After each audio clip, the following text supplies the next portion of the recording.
नमस्कार दोस्तों।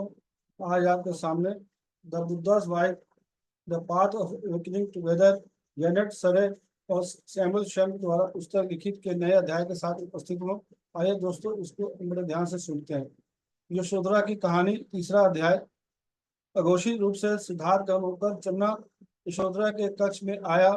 वह कई वर्ष पहले घोड़े से गिरकर घायल हो गया था और तब से वह लंगड़ा कर चलता था। जैसा कि वह हमेशा मुस्कुराते हुए कहते थे, मैं टिमटिमाती लौ की तरह चलता हूँ। जैसे ही उसने उसका चेहरा देखा, उसे पता चल गया। उसने कभी इस आत्मविश्वासी दयालु चेहरे को इतना मुड़ा हुआ, इतना पीला नहीं देखा था। उनके हाथ में सिद्धार्थ की तलवार थी। हैरान होकर फिर भी वह चौंकी नहीं। उसने बच्चे को करीब से पकड़ लिया और बहुत देर तक चन्ना को देखती रही। वह सिद्धार्थ की उम्र का एक छोटा हष्ट व्यक्ति था, जो सिद्धार्थ के नौकर का बेटा था। चन्ना सिद्धार्थ के साथ कदम से कदम मिलाकर बड़ा हुआ था, जब तक कि वह राजकुमार के नौकर के रूप में अपने पिता की जगह लेने के लिए बड़ा नहीं हो गया। सिद्धार्थ के प्रति उनका प्रेम पूर्ण था और उन्होंने कई वर्षों तक विवाह करने में देरी की, जब तक कि सिद्धार्थ ने विवाह नहीं कर लिया। यह सुनिश्चित करने के लिए उनकी भक्ति विभाजित न हो जाए। उनके दो बच्चे, दो लड़कियां सिद्धार्थ की चाहत वाली संतानें थीं और यशोधरा ने सपने देखा था। और जब चन्ना और उसकी पत्नी को पता चला कि यशोधरा की गर्भावस्था और राहुल के जन्म से वे बहुत प्रसन्न हुए। चन्ना उसकी आंखों में सदमा देकर बोल नहीं सकी, क्योंकि शब्दों की पीड़ा एक बार सुनने के बाद कभी नहीं भूली जाएगी। उसने बात करने की कोशिश की, लेकिन उसके आंसुओं से कुछ नहीं फूटा। इसके बजाय वह करीब आया, उसे सिद्धार्थ के बालों का एक गुच्छा और एक सोने का हार दिया। क्या वह मर गया है? नहीं, भगवान का शुक्र है। फिर क्या? वह उसे ऐसी खबर कैसे दे सकता है जिसे उससे इतना गहरा दुख पहुंचेगा? उसने महसूस किया कि उसके पैर लड़खड़ा रहे हैं। मुझे क्षमा करें राजकुमारी, लेकिन मैं खड़ा नहीं हो सकता।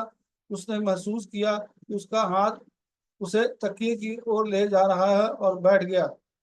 मुझे बताओ, चन्ना ने कहा। सिद्धार्थ और वह राज्य की सीमा से बाहर चले गए थे, जहां उसके गुरु ने उतर कर उसे अपना सामान ले जाने के लिए कहा। घोड़े पर सवार होकर अपने बालों की एक लट और उसके लिए सोने का एक रत्न जड़ित हार और अपने पिता राजा सुधोधन के लिए अपनी तलवार भेज दी। उसी समय एक साधु को जंगल से बाहर निकलने का मौका मिला। सिद्धार्थ ने भिक्षु के एक साधारण परिधान के बदले उन्हें अपनी राशि वस्त्र देने की पेशकश की और फिर सिद्धार्थ जंगल में चले गए। अंतिम बात जो उन्होंने कही वह थी, मेरा अनुसरण मत करो, विश्वास रखो, मैं तुम्हारी और सभी प्राणियों की ओर से आगे बढ़ रहा हूँ।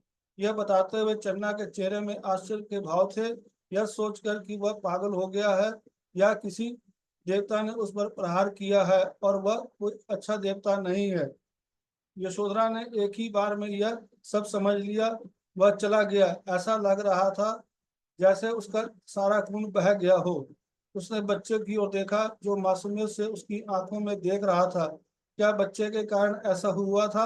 क्या इसलिए सिद्धार्थ ने उसका नाम राहुल रखा था, जिसका अर्थ था बेड़ी? क्या सिद्धार्थ ने अपनी पीड़ा को समझने में, उसे विचलित और कच्चा देखकर दुखी होने में, उसे जाने की अनुमति देने में गलती की थी?